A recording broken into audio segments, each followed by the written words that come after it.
মাধ্যমিক 2025 বাংলা পরীক্ষাতে রচনা একটি গুরুত্বপূর্ণ বিষয়। পরীক্ষাতে 4টি রচনা থাকবে, যে কোনো একটি রচনা তোমাদেরকে লিখতে হবে এবং প্রশ্নের মান থাকবে 10 নম্বর। সো পরীক্ষাতে মাত্র কয়েকটি রচনা পড়ে কিভাবে 10 নম্বর পেতে পারো সেটাই এই ভিডিওতে তোমাদেরকে বলে দেব। পরীক্ষাতে 4টি রচনা আসে, যে কোনো একটি রচনা তোমাদেরকে লিখতে হয়। এই ভিডিওতে আমরা তোমাদেরকে 4 থেকে 5টি রচনা গুরুত্ব সহকারে পড়ে যেতে বলবো। আশা রাখবো এখান থেকেই তোমরা পরীক্ষাতে রচনা কমন পাবে। সো প্রথম যে রচনাটি রয়েছে সেটি হলো দৈনন্দিন জীবনে বিজ্ঞান। তোমরা জানো বিজ্ঞান বিষয়ক রচনা প্রতি বছর পরীক্ষাতে থাকে, সেইভাবে বিজ্ঞান বিষয়ক রচনা থেকে 3টি রচনা খুব ভালো করে দেখে যেতে পারো, তাহলে এখান থেকে রচনা কমন পাওয়ার সম্ভাবনা থাকে। দ্বিতীয় রচনা বিজ্ঞানের ভালো মন্দ, খুবই গুরুত্বপূর্ণ প্রশ্ন। নেক্সট যেটি দেখে যাবে সেটি হলো বিজ্ঞান মনস্কতা ও কুসংস্কার। বিজ্ঞান বিষয়ক রচনা হিসাবে এই 3টি রচনা খুব ভালো করে তোমরা পড়ে রাখো।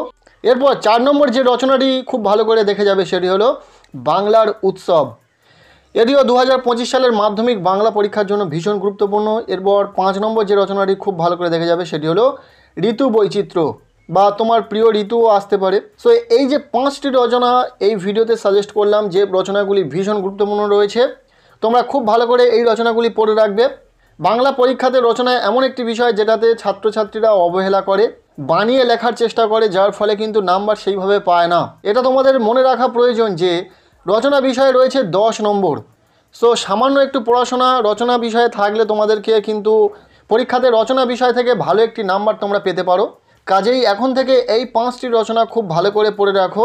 এই রচনাগুলি ছাড়াও আরও কয়েকটি রচনা যদি তোমরা দেখে যেতে চাও, সেক্ষেত্রে এক্সট্রা হিসাবে কয়েকটি রচনা খুব ভালো করে দেখে যেতে পারো। প্রথম, একটি ছুটির দিন, খুব ভালো করে পড়ে রাখবে। এরপর দ্বিতীয়, চরিত্র গঠনে খেলাধুলার ভূমিকা।